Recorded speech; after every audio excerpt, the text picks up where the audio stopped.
ठीक है, क्वेश्चन हमारे पास क्या था बेटा जो हमने दिया था आपको, इट वाज एक, आपको यहाँ पर ओरिजिन इस तरह से दिया हुआ था बेटा, ध्यान से समझना कैसे ये क्वेश्चंस को हम लोग अटेम्प्ट करते हैं, इसको आप ध्यान से समझना, आसान सी चीज है। बस ये है कि पहली पहली बार अगर सामने आता है तो ऑब्वियसली आपको समझने के लिए कोई समझाने के लिए होना चाहिए, तो वो काम मैं कर रहा हूँ। आपने कोशिश किया होगा, अगर आया तो अच्छी बात है, नहीं आया तो भी कोई प्रॉब्लम वाली बात नहीं है, क्योंकि ऐसा क्वेश्चन आपके सामने फर्स्ट टाइम आ रहे हैं। तो मैंने इस क्वेश्चन में आपको दिया था कि यहाँ पर एक प्लस का क्यू चार्ज रखा हुआ है और इससे कुछ डिस्टेंस पर यहाँ पर एक -2 क्यू चार्ज रखा हुआ है। ठीक है बेटा, और इनके बीच की कुछ एक डिस्टेंस मैंने आपको प्रोवाइड करी थी, इट वाज नियरली 6 मीटर है बेटा, यही था ना? Yes sir. यही था क्वेश्चन। आपसे ये पूछा गया था, आपसे पूछा गया था कि find out the locus of the point, locus of the point where potential is zero, where potential is zero। ठीक है ना, यही पूछा गया था, यही था क्वेश्चन बेटा।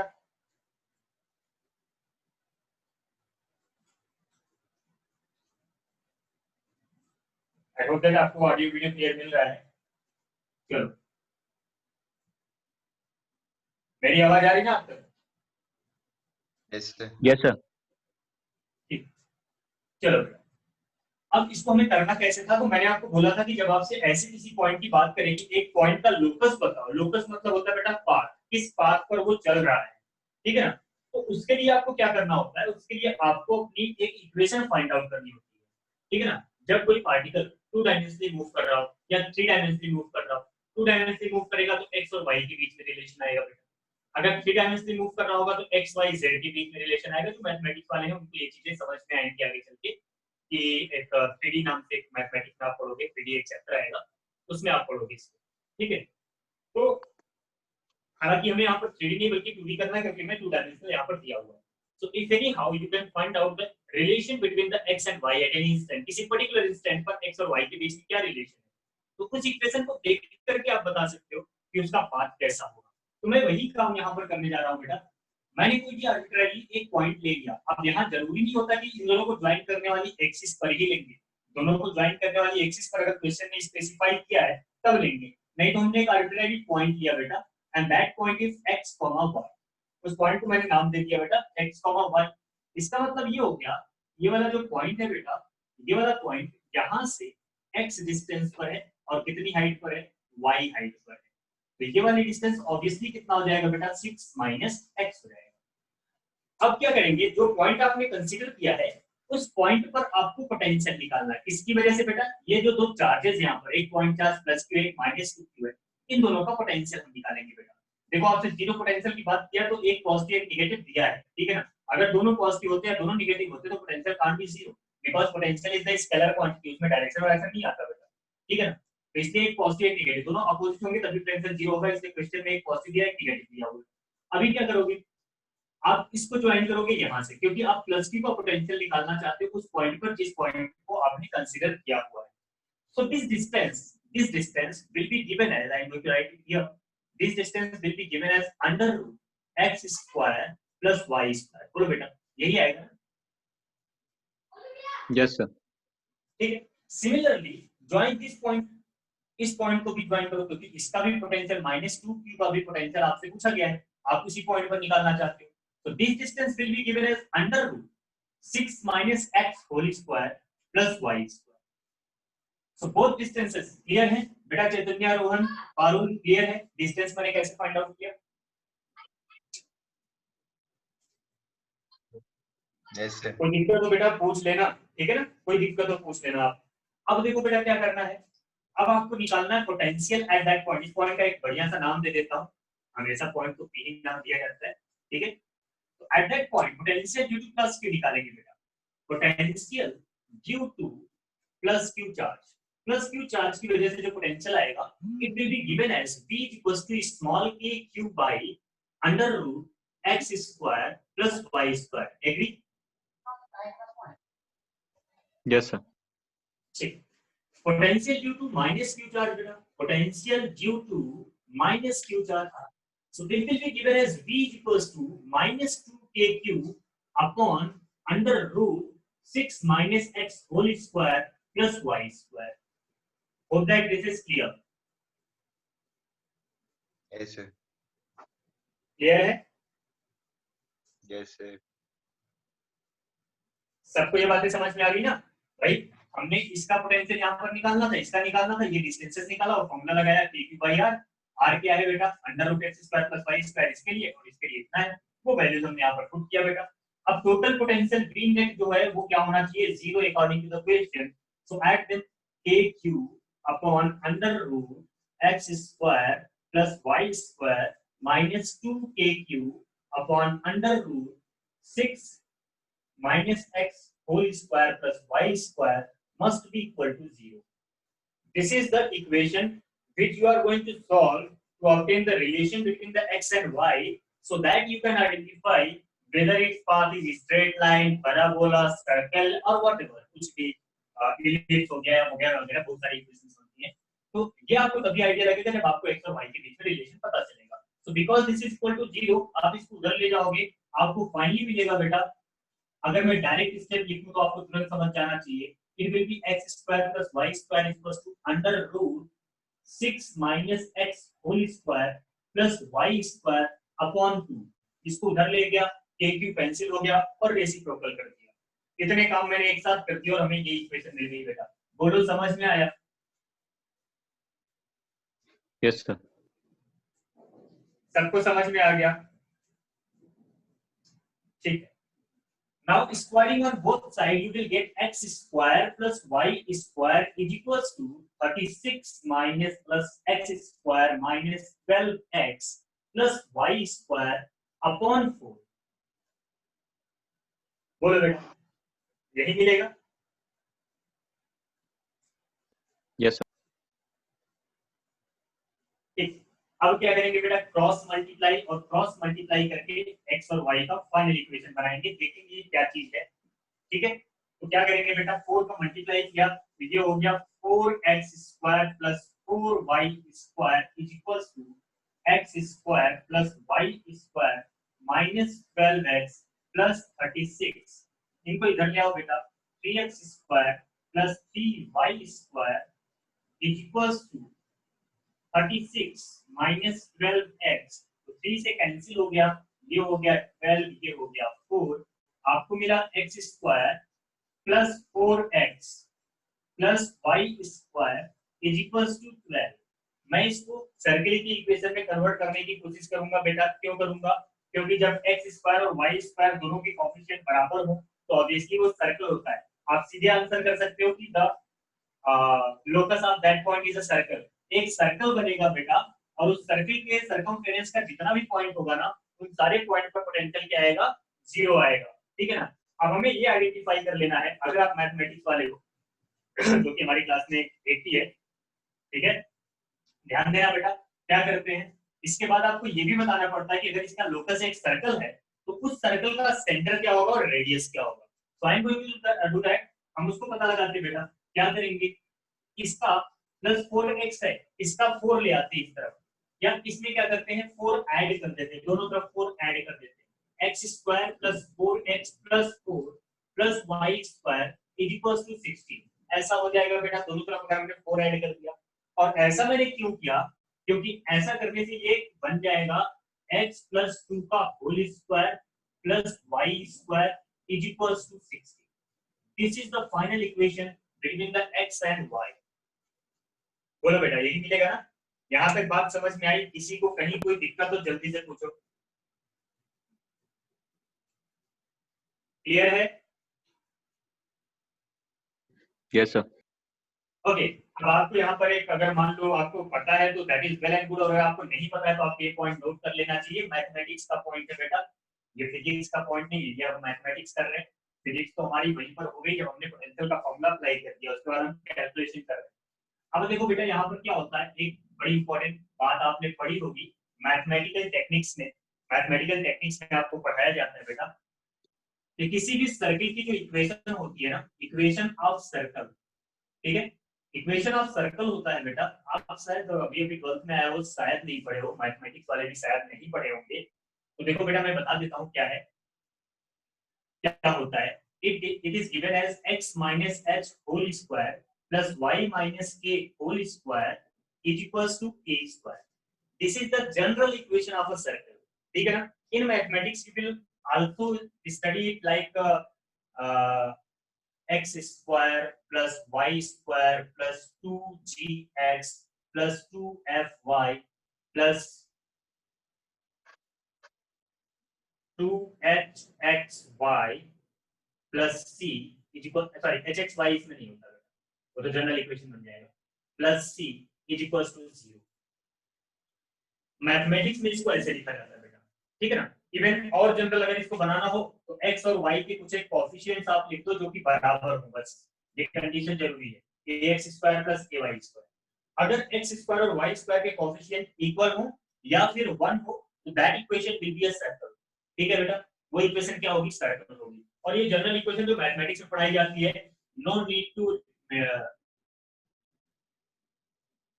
Memorise it for the medical students. Medical student को ये वाली इक्वेशन याद रखनी है, ठीक है। x minus h का whole square plus y minus k का whole square is equals to a square, where h k is the center of circle, ठीक है, and small a is the radius of the circle। यहाँ पर confuse मत होना बेटा, ये a को मैं कुछ और लिख देता हूँ, ये आपको लगे वही रेडियस ही है यहाँ पर, ये मान लो मैंने b लिख दिया, ठीक है। तो देखो बेटा, अगर आपको ऐसी इक्वेशन मिलती है ना, अगर आपके पास ये इंफॉर्मेशन नहीं है, आप इसको नोट कर लेंगे, this is very important for you. x minus h का whole square plus y minus k का whole square is equal to a square, this is the general equation of a circle with a center h, k and radius a। Got it? So now if you will compare this, इस equation को इससे compare करोगे, so the final answer of your question will be the locus of the point is a circle with center। Circle है बेटा जिसका centre है -2,0। देखो यहाँ माइनस एच माइनस के था, तब यहाँ पर एच के आया, यहाँ +2 था इसलिए -2 आया बेटा, यहाँ 0 था तो 0 आ गया। और रेडियस कितना हो गया बेटा, 4। रेडियस कितना हो गया, 4 मीटर, क्योंकि मीटर में आपको दिया हुआ है। तो अब आपको फाइनल आंसर क्या मिला, एक ऐसा पॉइंट जिसका locus of the point where potential is 0 will be circle of center -2,0 and radius 4 metre. बताओ बेटा समझ आया?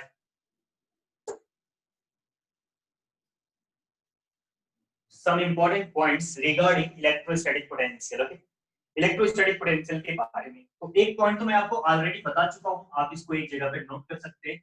और जो पॉइंट मैंने आपको पहले बताया है उसके अकॉर्डिंग मैंने आपको बताया है बेटा, क्या, delta V means potential difference between 2 points। suppose that आप V2 minus V1 निकाल रहे हैं, so it will be given as minus times of integration of E dot dl। it will be very helpful for you आगे जब हम continuous charges की बात करेंगे। बस केवल क्या ध्यान रखना है, V2 minus V1 है, लिमिट लगेगी 1 से 2, ये ध्यान रखना है बस, ठीक है। ये पॉइंट मैं आपको पहले भी बता चुका हूं और आपको पता है, ठीक है ना। अब इसमें कुछ और बातें भी होती है बेटा, क्या, मान लीजिए क्योंकि ये वर्क डन से रिलेटेड होता है ना, वर्क डन से रिलेटेड होता है पोटेंशियल डिफरेंस। तो जो work done by external agent है, if the work done by external agent is positive greater than 0, if the work done by the external agent is greater than 0 बेटा, in that case you will say V2 will be greater than V1, means potential at point 2 is greater than the potential at point 1। आप 1 से, आप charge particle को 1 से लेकर 2 पर move किए, 1 से लेकर 2 पर गए, ठीक है ना। तो जो पोटेंशियल है सेकंड पे वो हाई होगा और 1 पे क्या होगा, लो होगा। ऐसा तब होगा जब work done by external agent क्या होगा बेटा, पॉजिटिव होगा, ठीक है। तो अगर work done by external agent positive है तो potential at point 2 will be greater, ठीक है ना। ये साइन कन्वेंशन आपको बहुत ही अच्छे से, बहुत ही बारीकी से समझ के रखना है, क्योंकि आंसर्स में हमेशा ऑब्जेक्टिव क्वेश्चन में प्लस माइनस में ही आंसर देते हैं। तो आपको ये बात क्लियर होनी चाहिए कि आप क्या हो रहा है क्या नहीं हो रहा है, ठीक है। सिमिलरली बेटा, अगर मैं आपसे बोलूं if W external less than 0, if the work done by the external agent is negative, ठीक है ना। अगर work done by external agent क्या है बेटा, नेगेटिव है, then you will say potential at second point is less than the potential at first point। And similarly if work done by external agent is equals to 0, जो external agent है उसने कोई work done नहीं किया बेटा, इसका मतलब है कि potential at both point is equal. तो कुछ मतलब समझ में आया क्या? Yes sir. मतलब अगर दो पॉइंट के बीच में इलेक्ट्रोस्टैटिक पोटेंशियल जो है बेटा, डिफरेंस जो है वो पॉजिटिव है, ठीक है ना, तो इसका मतलब वर्क डन क्या करना होगा, आपको पॉजिटिव करना होगा। अगर पोटेंशियल डिफरेंस नेगेटिव है तो वर्क डन क्या होगा बेटा, नेगेटिव होगा। अगर पोटेंशियल डिफरेंस जीरो है तो जीरो वर्क डन होगा। So what you understand by the positive work done, negative work done and zero work done? क्या आपके पास इसका आइडिया है? What is positive work done?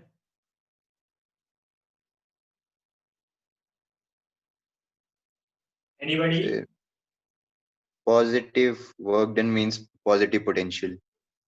ना अब मैं पोटेंशियल की बात नहीं कर रहा हूँ, आपने पोटेंशियल पढ़ा ही नहीं, बस आपने वर्क डन पढ़ा।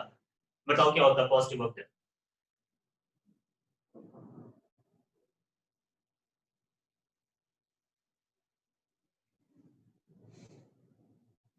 किसी ने तुमसे कहा था क्या 11th में छोड़ो यार, 12th में पढ़ना, 12th में बोर्ड है, 11th तो ऐसे ही होता है? हाँ, ऐसा किसी ने बोला था क्या? मतलब इतना लाइटली ले लिया आपने 11th को कि छोटी छोटी बातों को भी आपने नहीं ध्यान दिया।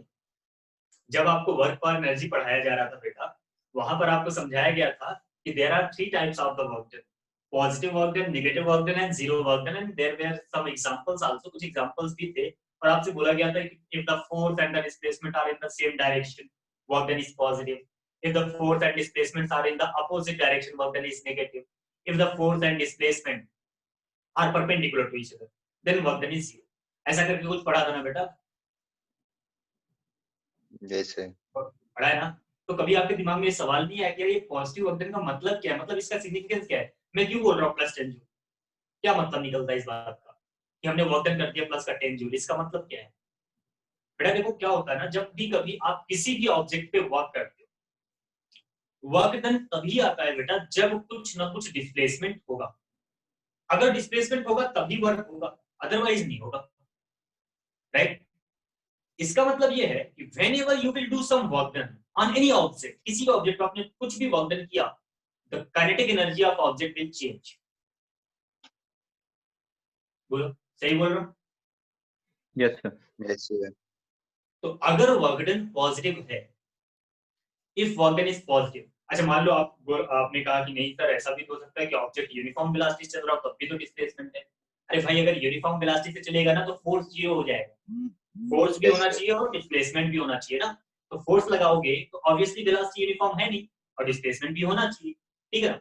तो एनी हाउ कुछ भी करो, आपने वर्क डन किया मतलब कि ऑब्जेक्ट का काइनेटिक एनर्जी बदला, कुछ भी किया आपने, मतलब थोड़ा सा भी वर्क डन किया ना तो काइनेटिक एनर्जी बदल जाएगा। होगा ऐसा? अब बेटा बात ये है कि अगर आपने वर्क डन किया और ऑब्जेक्ट की काइनेटिक एनर्जी बढ़ गई, आपने वर्क डन किया और ऑब्जेक्ट की काइनेटिक एनर्जी बढ़ गई, मतलब वर्क डन पॉजिटिव, राइट? जिस डायरेक्शन में ऑब्जेक्ट मूव कर रहा था, जिस डायरेक्शन में उसकी वेलोसिटी थी, उसी डायरेक्शन में आपने फोर्स भी लगाया जिससे उसकी वेलोसिटी बढ़ गई। आई बात समझ? Yes sir. छोटे छोटे पॉइंट से बेटा, कंसेप्चुअल पॉइंट से, इनको बहुत अच्छे से समझ के रखना और याद रखना, मतलब पता होना चाहिए हर चीज का। फिजिक्स में प्लस माइनस इनटू डिवीजन, किसी भी फिजिकल क्वांटिटी का कुछ भी हो बेटा, हमेशा एक सिग्निफिकेंस होता है, और आपको वो बात पता होनी चाहिए। जब वो पता होगा तो फिजिक्स आपको बहुत इंटरेस्टिंग लगेगी। अब बात आती है नेगेटिव वर्क डन, तो मुझे नहीं लगता कि मुझे एक्सप्लेन करने की जरूरत है, आप समझ गए, समझ गए ना? Yes sir. क्या होगा बेटा नेगेटिव वर्क डन मींस? सब फोर्स और डिस्प्लेसमेंट अलग अलग उसमें होगी। या ये तो फोर्स और डिस्प्लेसमेंट की बात हो गई। नाउ व्हाट एक्चुअली सिग्निफिकेंस क्या आएगा if you are going to do some negative work done on any object, then its kinetic energy will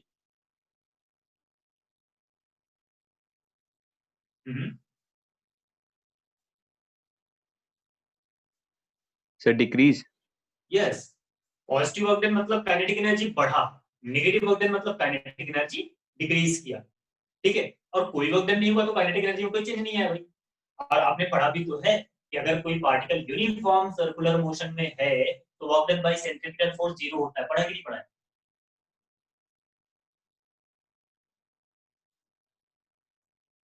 हमें कुछ पढ़ के आए हुए लेवल में। Yes sir.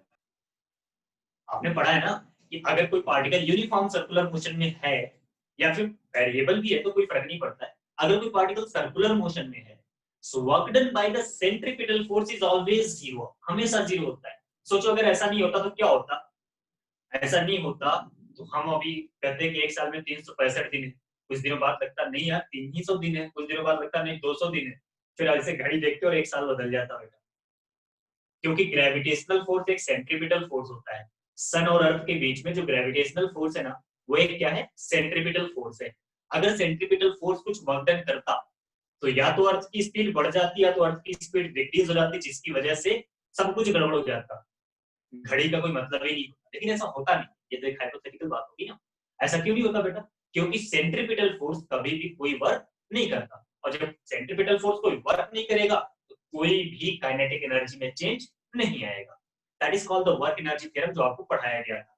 मुझे यहाँ पर बताना पड़ रहा, बताओ पोटेंशियल वाले टॉपिक में। ये इतनी बात आपको पता होनी चाहिए, और जब इतनी बात आपको पता होगी तो now you can say if external agent का वर्क डन बेटा क्या है, पॉजिटिव है, मतलब आपको जो पोटेंशियल मिल रहा है वो पॉजिटिव मिल रहा है। किसी पर्टिकुलर पॉइंट पर अगर आपको पोटेंशियल क्या मिल रहा है बेटा, पॉजिटिव मिल रहा है, इट मींस दैट व्हाट, इसका मतलब क्या हुआ, इसका मतलब ये हुआ कि there were repulsive force.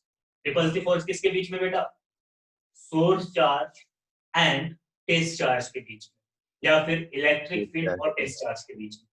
Electric field और टेस्ट चार्ज के बीच में कैसा फोर्स था, रिपल्सिव था, जिसकी वजह से एक्सटर्नल एजेंट को फोर्स किस डायरेक्शन में लगाना पड़ा, जिस डायरेक्शन में डिस्प्लेसमेंट था, और एक्सटर्नल का वर्क क्या, पॉजिटिव आ गया।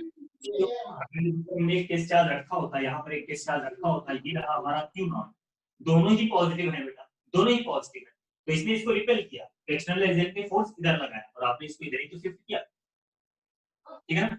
ये छोटी छोटी बातें आपके दिमाग में हमेशा होनी चाहिए। यही सेम जगह पर, इसी सेम जगह पर मैं एक पॉइंट और नोट कर सकता हूँ इसी के बगल में, क्या नोट कर सकता हूँ बेटा, if work done by electric field, if work done by electric field, if work done by electric field is less than zero, मतलब negative, then V2 greater than V1। अब दोनों पॉइंट को कोरिलेट करना बेटा, देखना समझना। Work done by external agent positive है तो V2 ग्रेटर देन V1 है, या फिर work done by electric field negative है तो V2 ग्रेटर देन V1। ऊपर से तो नहीं जा रहा है,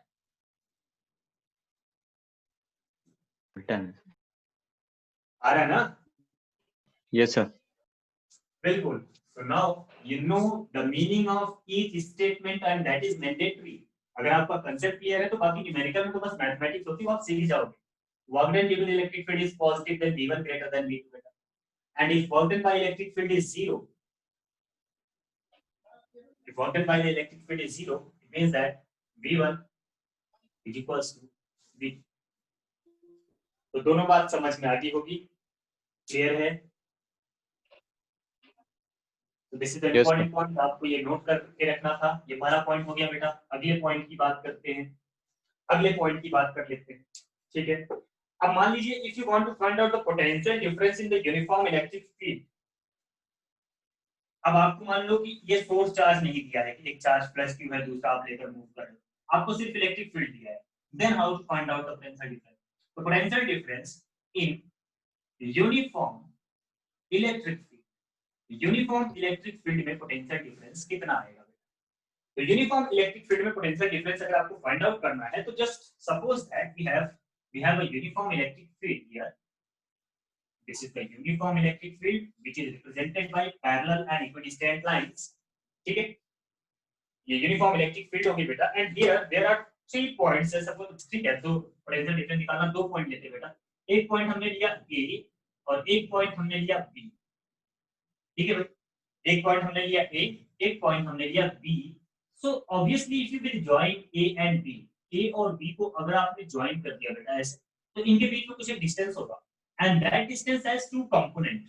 उस डिस्टेंस में क्या होगा बेटा, 2 कंपोनेंट्स होंगे, राइट। एक हॉरिजॉन्टल कंपोनेंट होगा और एक वर्टिकल कंपोनेंट होगा, ठीक है। Now you want to move a charge from one position to another position, means if you want to find out to move a charge, कोई एक चार्ज बेटा Q0 है और आप इसको A से B पर ले जाना चाहते आप इसको ए से बी पर मूव कराना चाहते हो, ठीक है ना, then what you will write according to our equation, you will write VB minus VA। और ये बात तो अभी तक आपको समझ में आ गई होगी। चार्ज को आप कहां से लेके बेटा, ए से बी पर, तो क्या लिखा बेटा, VB माइनस VA। अभी VB माइनस VA को आप क्या लिखोगे, इसको आप लिखोगे E डॉट AB। बोलो बेटा, ऐसे लिखोगे ना, ये भी ध्यान देने वाली बात है। ए से बी पर लेके तो डिस्प्लेसमेंट वेक्टर क्या है बेटा, AB वेक्टर, BA वेक्टर मत लिख देना, गड़बड़ हो जाएगा। ए से बी पर ले गए AB वेक्टर, तो VB minus VA equals to E dot AB vector. E dot AB vector का मतलब क्या हुआ बेटा, आप लिखोगे E into AB into cos theta, लिखोगे क्या भाई, डॉट प्रोडक्ट का मतलब क्या हुआ, कॉस थीटा हुआ ना। अब AB वेक्टर बेटा किधर है, AB वेक्टर ऊपर इस डायरेक्शन में, और इलेक्ट्रिक फील्ड इधर है, मतलब what you want to find out this angle theta, ठीक है। सो एक इलेक्ट्रिक फील्ड थी E व्हिच इज यूनिफॉर्म बेटा, ये इलेक्ट्रिक फील्ड यूनिफॉर्म है। इस इलेक्ट्रिक फील्ड में ए से बी पर आप किसी एक चार्ज पार्टिकल को लेकर मूव करके थीटा एंगल पर इलेक्ट्रिक फील्ड से थीटा एंगल बनाते हो, तो VB माइनस VA आएगा E into AB into cos theta. मिल रहा है? Is there any point missing? Yes. आप ध्यान नहीं देते हो, पढ़ते पता नहीं क्या पढ़ते हो। अपने टीचर की गलतियां ढूंढनी चाहिए, कम से कम कुछ कोशिश तो करो। Sir integration. माइनस होता था, यहाँ माइनस होता था यार, माइनस आता था ना, माइनस का इंटीग्रेशन ऑफ डॉट डीएल याद है? Yes sir. तो ये माइनस का आएगा बेटा। So now what finally if you will see here, just suppose that this distance is delta x and this is delta y, ठीक है ना, अगर ये डेल्टा y है तो AB cos theta will be delta x। बोलो बेटा, यही आएगा, VB minus VA is equals to minus times of E into delta x। अगर मैंने इसको डेल्टा x के टर्म में लिखा तो AB cos थीटा की वैल्यू डेल्टा x है और AB sin थीटा की वैल्यू डेल्टा y है, तो वी कैन राइट दिस, है ना बेटा? Yes sir. इसका मतलब ये हुआ कि if you find out the potential difference between any two point in uniform electric field, put the value of electric field here, intense मतलब मैग्नीट्यूड ऑफ इलेक्ट्रिक फील्ड आप यहां पर रखोगे, इनटू क्या करोगे, the displacement along electric field. ये delta x क्या है बेटा, डेल्टा एक्स है डिस्प्लेसमेंट अलोंग इलेक्ट्रिक फील्ड। आप किसी भी डायरेक्शन में जाओ कोई फर्क नहीं पड़ता है, इलेक्ट्रिक फील्ड के डायरेक्शन में कितना मूव किया है, को डिस्प्लेसमेंट निकाल लो, दोनों को मल्टीप्लाई करो, माइनस से मल्टीप्लाई करो, will get the answer. VB minus VA equals to E dot delta x, where delta x is the displacement in the charge particle along electric field। इसको नहीं भूलना है आपको, बोलो समझ आएगा? Yes sir. याद रहेगा? Yes so sir. you can also write here, हालांकि इसको मैं आगे फिर से डिराइव कराऊंगा, E is equals to minus delta V upon delta x, ऐसा भी लिख सकते हैं, ठीक? ठीक है भाइयों, यस सर। पारुल समझ में आ रहा है? तुम्हारी आवाज नहीं आ रही ना, मैसेज आ रहा है। चैतन्य? यस सर, आ गया। तो ये जो छोटे छोटे पॉइंट्स है बेटा, ये आने ही, इसको आपको समझ में भी डालना, आपको अपने कंसेप्ट में इसको इन्वॉल्व करना है। हमेशा न्यूमेरिकल सॉल्व कर रहे हो या डेरिवेशन कर रहे हो बेटा, at that time also you have to memorize it. ये सारे पॉइंट्स आपके दिमाग में होने चाहिए, ठीक है ना? क्लियर है? और यहाँ से एक और बात आपको समझ में आती है, theta is 0 then electric field into AB आ जाएगा, इफ थीटा इज 180 देन क्या हो जाएगा बेटा, माइनस माइनस प्लस हो जाएगा, अगर परपेंडिकुलरली मूव कर रहे हो तो 0 हो जाएगा, ठीक है? So if you are going to take a charge particle perpendicular to the uniform electric field, then potential difference between 2 points will be 0। what I want to say that अभी आगे ये सारी बातें फिर से आएंगी आपके सामने, ठीक है? फिर से आएंगी, मैं बात करूंगा पोटेंशियल सर्फेसेस वगैरह की वहां पर। तो देखो बेटा, C और B का पोटेंशियल क्या है बेटा, सेम बराबर है, सेम इक्वल, ठीक है ना? जितना पोटेंशियल B का है उतना पोटेंशियल C का है, क्योंकि इसके अलावा आप मूव करोगे तो क्या आएगा बेटा, पोटेंशियल डिफरेंस 0 आएगा, थीटा 90 हो जाएगा। तो आई होप दैट कि अब आपको ये 2 पॉइंट्स आपको क्लियर हो गए। समझ आ गई भाई, बात समझ में आ गई? क्यों भाई? Yes Yes, sir. ठीक है, सो ये 2 पॉइंट्स आपको अपने दिमाग में हमेशा बना के रखना है बेटा। और हालांकि पोटेंशियल की बात कर रहे हैं हम, पोटेंशियल की बात करें या पोटेंशियल एनर्जी की बात करें, बात एक ही होती है बेटा। हालांकि अभी मैं थोड़ा सा सेपरेट करके पढ़ा रहा हूँ आपको, पोटेंशियल अलग पढ़ा रहा हूँ, पोटेंशियल एनर्जी अलग से पढ़ाऊंगा।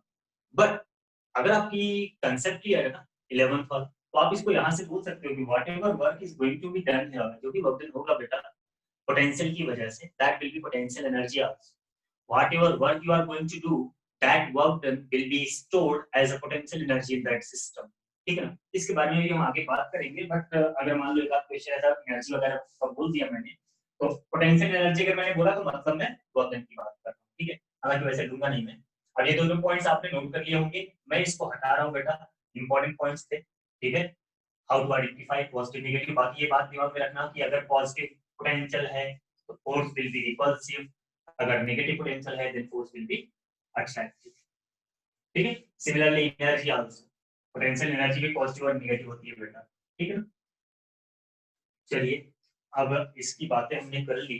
अगर अच्छा potential energy work energy theorem में जो वर्क डन आप करते हो बेटा वो क्या होता है बेटा, चेंज इन काइनेटिक एनर्जी के बराबर होता है ना। जब पोटेंशियल एनर्जी से वर्क डन को रिलेट करते हो वहां पर आप क्या लिखते हो, वहां पर आप लिखते हो W is equals to minus times of swinging potential energy. मतलब अगर काइनेटिक एनर्जी बढ़ेगी तो पोटेंशियल एनर्जी डिक्रीज करेगी, because energy is always conserve. ये सब छोटी छोटी बातें आपने पढ़ी होंगी क्लास 11th में। So let's do some basic question, बहुत ही बेसिक क्वेश्चन होंगे, इतना छोटा क्वेश्चन वैसे मैं लेता नहीं, लेकिन फिर भी जो अभी पढ़ा है वो दिमाग में बैठ जाए उसके लिए एक छोटा सा क्वेश्चन है। हमारे पास एक माइक्रोकूलम का चार्ज है, 1 माइक्रोकूलम का चार्ज है, और इसको ए से बी तक हमने शिफ्ट किया। ठीक है ना, तो मैं यहाँ पर लिखता हूँ, वो सीधे डायग्राम बनाता हूँ, छोटा छोटा क्वेश्चन। मान लो ए है, बी है, और आप ए से 1 माइक्रोकूलम का चार्ज था जो कि पॉजिटिव था बेटा, इसको यहां से उठाया और बी पर शिफ्ट कर दिया, और W जो आपको करना पड़ा, WA to B, it was plus 40 microjoule. Microjoule सही है, हाँ ठीक, प्लस 40 माइक्रो। ठीक है ना, now you have to find out VA minus VB। VA minus VB कितना है? सिंपल सा क्वेश्चन बेटा, जल्दी से आंसर बताओ।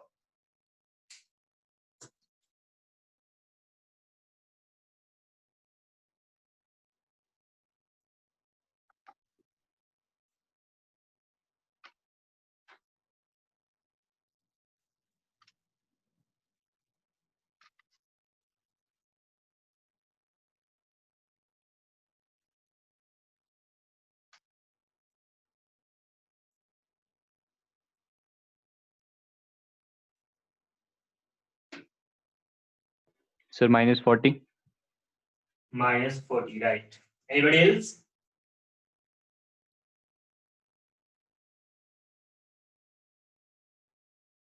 चैतन्य, आपका आया आंसर? अब आप आंसर देना सीखो, बैठे रहते हो शांति से, गलत सही कुछ भी बोला करो यार, नहीं समझ में आया तो पूछा करो। दिवेश, आपका आंसर आया था माइनस 40। Yes, sir. रोहन, तुम्हारा कितना आया?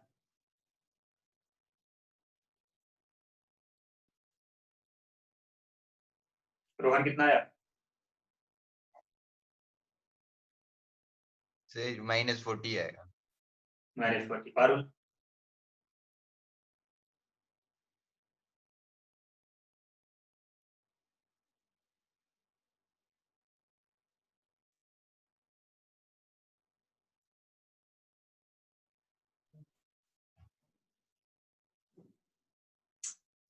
अरे भाई अभी अभी हमने आपको बताया फॉर्मूला, जस्ट यूज दैट ना।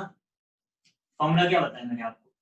मैंने बताया कि अगर आप ए से बी पर लेकर जा रहे हो तो ये होगा बेटा VB माइनस VA, और ये कितना होता है बेटा, work done from A to B upon जिस चार्ज को लेकर के मूव कर रहे हो। यही तो फॉर्मूला था, यही था ना भाई? Yes, sir. तो अब VB माइनस VA जो आपने यहाँ पर किया, वर्क डन कितना है प्लस का 40 माइक्रोजूल, और जो चार्ज लेकर के मूव किए हो वो है कितना, प्लस का 1 × 10⁻⁶, कितना आ गया, प्लस का 40 VA माइनस VB, तो VA माइनस VB कितना हो गया बेटा, -40 हो गया। कितना सिंपल सा क्वेश्चन है, बोलो समझ आया? Yes, sir. चैतन्य,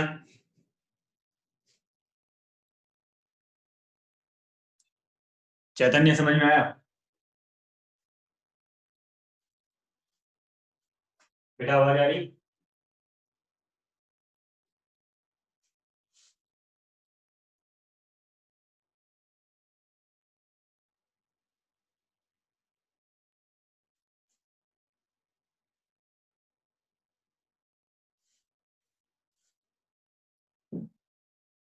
ठीक है भाई, नहीं बोलना है, गुस्सा गुस्सा हो गया हमसे।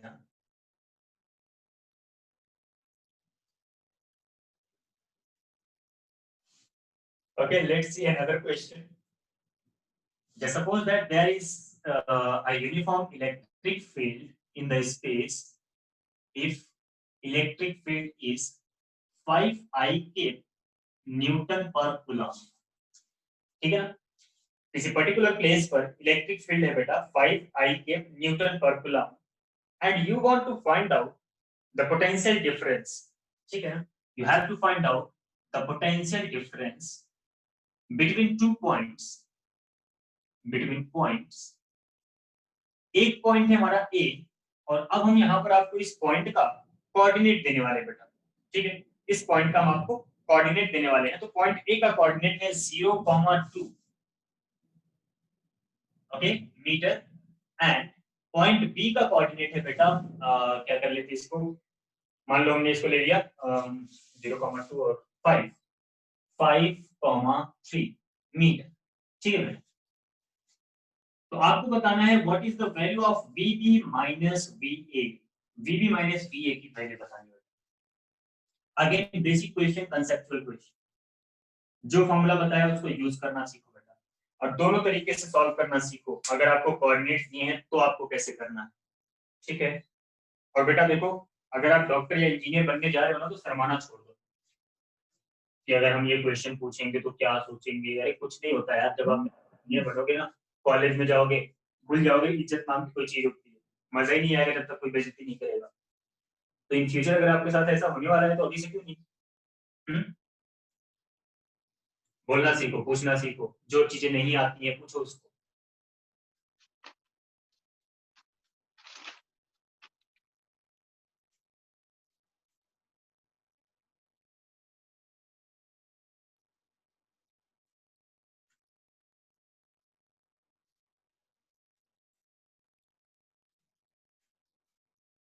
जो क्वेश्चन दिया, अभी जो कंसेप्ट बताया उसके अकॉर्डिंग आप यहाँ पर सोचो कि सर ने ऐसा क्या बताया था जो मैं यहाँ पर यूज कर सकता हूँ। ठीक है ना, आपसे बस पोटेंशियल डिफरेंस की तो बातें हो रही है।